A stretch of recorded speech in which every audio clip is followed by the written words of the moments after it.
Good morning students, कैसे हैं आप लोग? पढ़ाई अच्छे से चल रही है? गुड। चलिए, सबसे पहले आप लोग क्या करेंगे, अपना अटेंडेंस बना लेंगे, जो कि आपको पता है प्रोसेस, है ना। कमेंट सेक्शन में जाके वहां पे क्या करना है, अपना नाम लिख देना है ना। अगर आपसे नहीं होता है तो आप अपने पेरेंट्स को बोलिए, वो आपका अटेंडेंस बना देंगे। ये जरूरी है अटेंडेंस बनाना, है ना। मैं देखती हूँ ज्यादातर वीडियो में कि आप लोग अटेंडेंस ही नहीं बनाते हो, तो ये बनाना जरूरी है। ठीक है, पहले ये काम कर लीजिए, फिर आज की क्लास हम स्टार्ट करेंगे। ठीक है,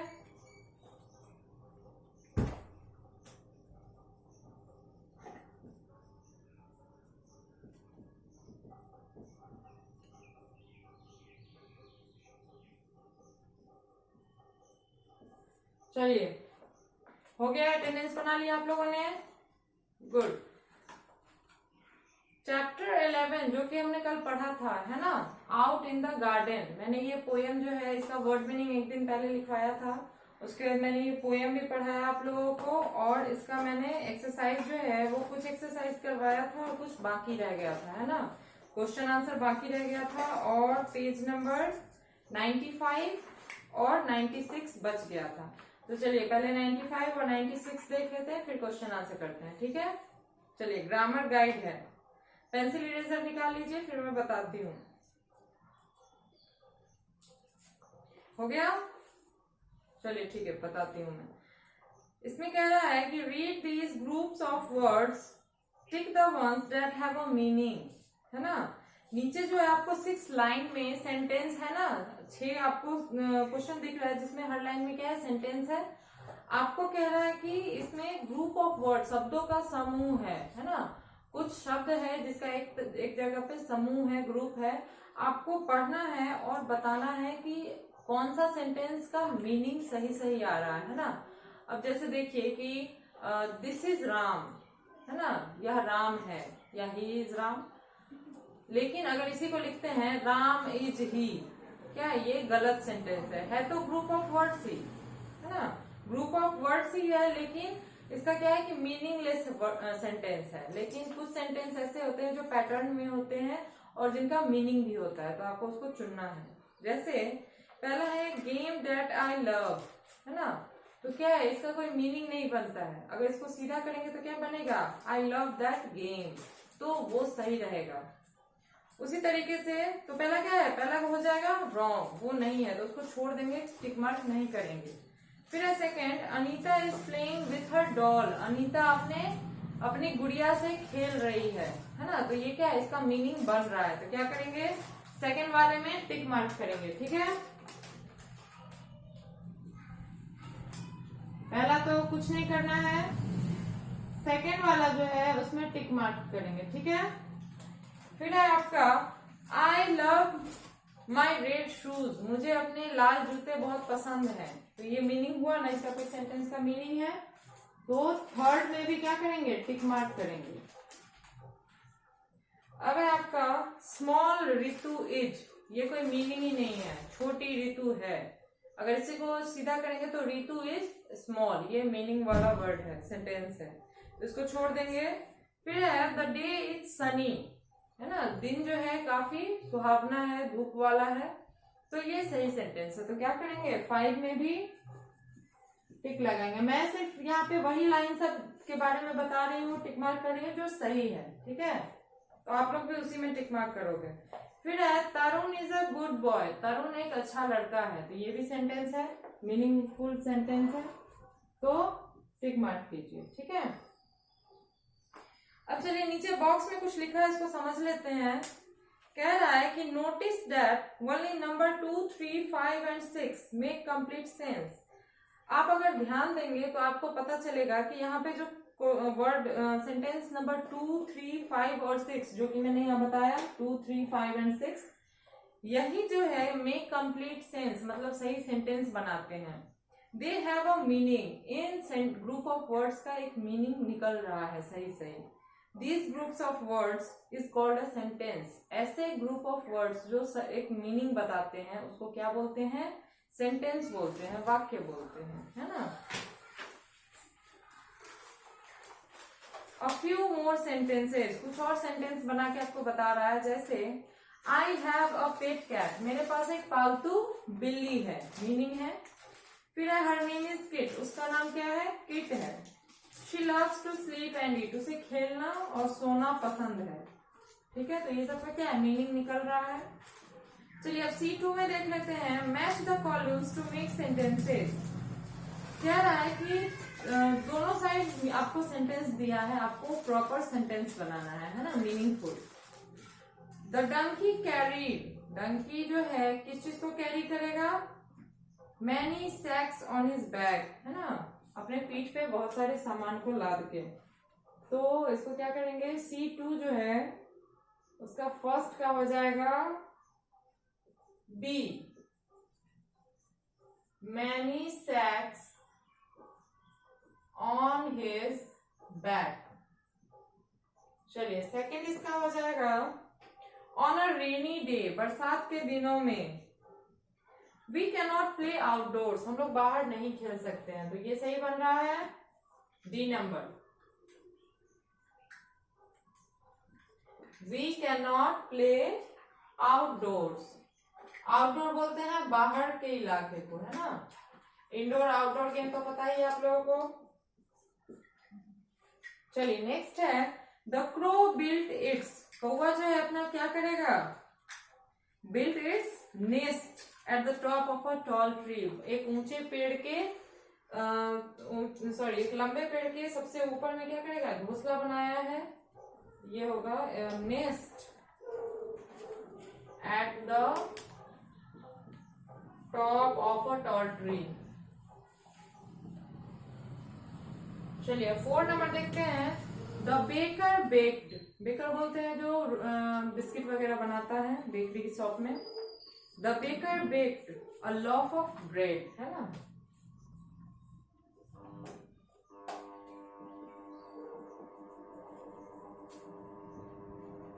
चलिए मैच करने वाले में आप क्या करेंगे, नंबर वाइज लिखेंगे। क्रॉस क्रॉस करने में क्या होता है, गलत भी हो जाता है, तो नंबर वाइज लिखेंगे और इसको टिक मार्क कीजिए जो सही है, फिर इसको करके रखिए, फिर मैं क्वेश्चन आंसर लिखाऊंगी।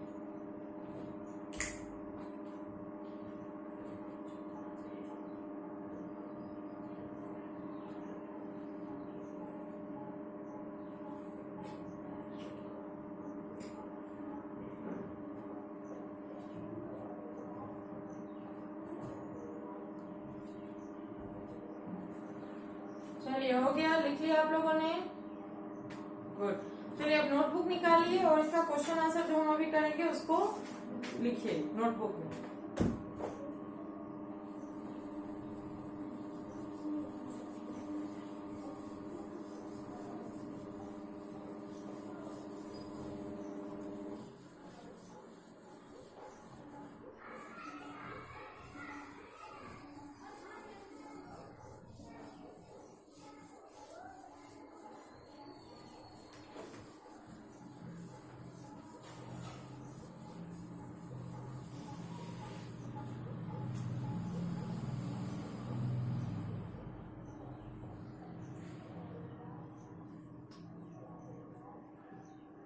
कह रहा है आंसर इन 1 वर्ड, एक ही वर्ड में आंसर देना है।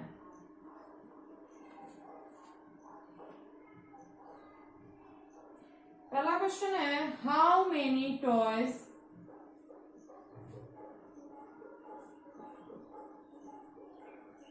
और प्ले थिंग्स, टॉय और प्ले थिंग एक ही चीज को बोलते हैं, खिलौना को। Does the speaker talk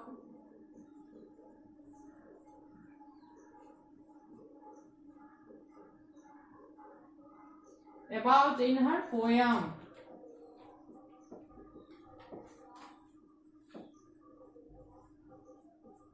कह रहा है कि पोयम में जो स्पीकर है, जो लड़की है, वो कितने खिलौने से खेल रही है, मतलब आपको गिन के बताना है। तो पोयम में आपने पढ़ा था क्या क्या चीज था, उसका बॉल था, उसका काइट था और उसका ये डॉल था, है ना।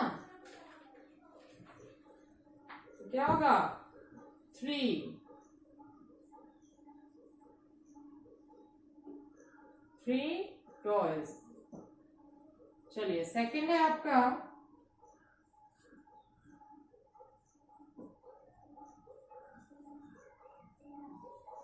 apart from her toys,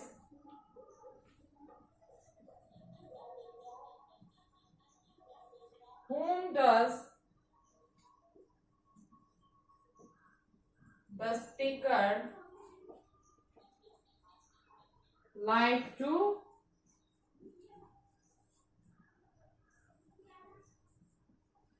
to play, है ना। कह रहा है कि अपने खिलौने को छोड़कर जो लड़की है वो और किस चीज के साथ खेलना पसंद करती थी, है ना। तो विथ हर फ्रेंड्स, है ना। क्या होगा?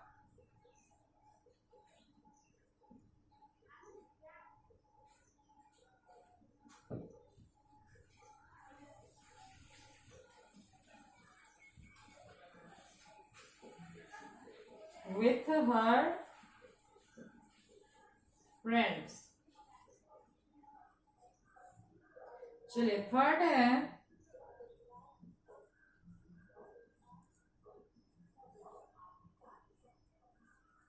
on what kind of day does the poet like to play।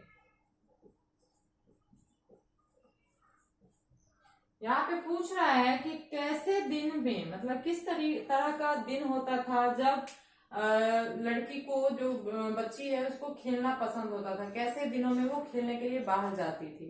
तो क्या था, कैसा दिन था? ऑन ईच फाइन डे ना।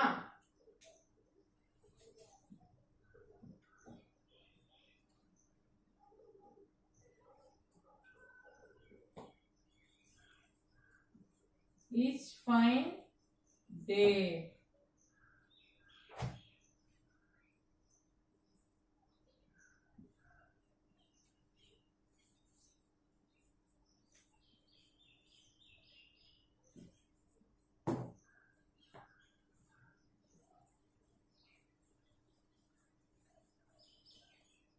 अब कह रहा है कि how does she play with the doll. वो अपनी गुड़िया के साथ किस तरीके से खेलती थी। चलिए, तो वो गुड़िया को क्या क्या करती थी? उसके पीठ को थपथपाती थी, उसे हिलाती डुलाती थी, है ना, और उसको गले भी लगाती थी। यहाँ पे तीनों लिखाएगा, रॉक, पैट एंड हग। चलिए, ये क्वेश्चन आंसर है। एक बार मैं फिर से आपको समझा देती हूँ। देखिए, क्वेश्चन कह रहा है कि हाउ मेनी टॉयज और play things does the speaker talk about in her poem. कितने खिलौने के बारे में स्पीकर ने पोयम में बताया है। तो मैंने बताया आपको कि 3 था, है ना। उसकी गुड़िया, उसका पतंग और उसका बॉल, गेंद। तो 3 टॉयज। फिर apart from her toys whom does the speaker like to play। अपने खिलौनों के अलावा उसे और किस चीज के साथ खेलना पसंद था। तो with her friends, अपने दोस्तों के साथ। फिर है on what kind of day does the poet like to play। किस तरह के दिन होने पे लड़की को, मतलब वो जो पोएट है उसको खेलना पसंद था। तो इच फाइन डे, है ना, हर सुहावने दिन में। फिर है how does she play with the doll. वो अपने डॉल के साथ कैसे खेलती थी। तो रॉक, पैट एंड हग, है ना। उसको हिलाती डुलाती थी, फिर उसको थपथपाती भी थी और उसको गले भी लगाती थी। चलिए, यहाँ पे एक ठीक कर लीजिए, इन ईच कर दीजिए, in each fine day, in each fine day. ठीक है।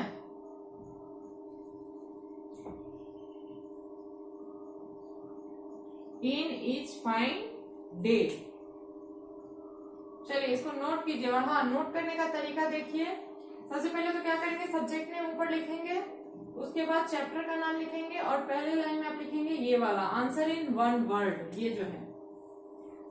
उसके बाद आप लोग क्वेश्चन आंसर लिखना स्टार्ट करेंगे। क्वेश्चन में भी मान लीजिए एक लाइन में नहीं हट रहा है तो आप 2 लाइन में क्वेश्चन लिखेंगे, ठीक है।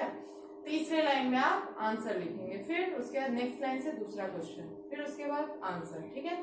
चलिए इसको नोट कीजिए।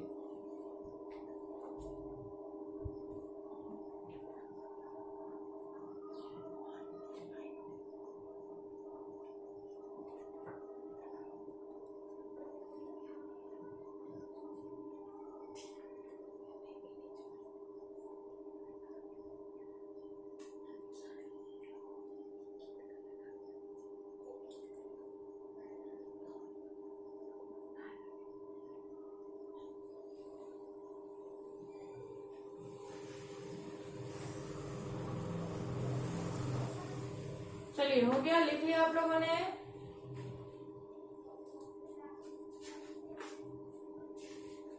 इसका एक्सरसाइज सारा कंप्लीट हो गया है। नेक्स्ट डे हम लोग क्या करेंगे, चैप्टर 12 पढ़ेंगे, द यूजफुल ड्रैगन, है ना।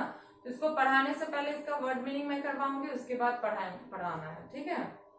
वैसे कल तो आपका ग्रामर फिर होगा, 2 दिन आपका ग्रामर है ना वीक में, तो ग्रामर एक बार फिर देख लेंगे क्या करना है उसमें।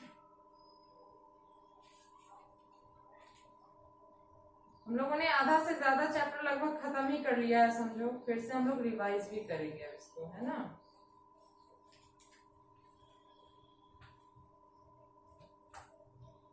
चलिए जो भी मैंने लिखाया है इसको आप लोग याद करेंगे और अच्छे राइटिंग में लिखेंगे भी, है ना। याद करके आप लोग क्या करेंगे, घर में जो आपसे बड़े हैं, भैया दीदी या मम्मी पापा, जो भी आपकी हेल्प करते हैं आपके पढ़ने में, आप उनको उसको सुनाएंगे भी।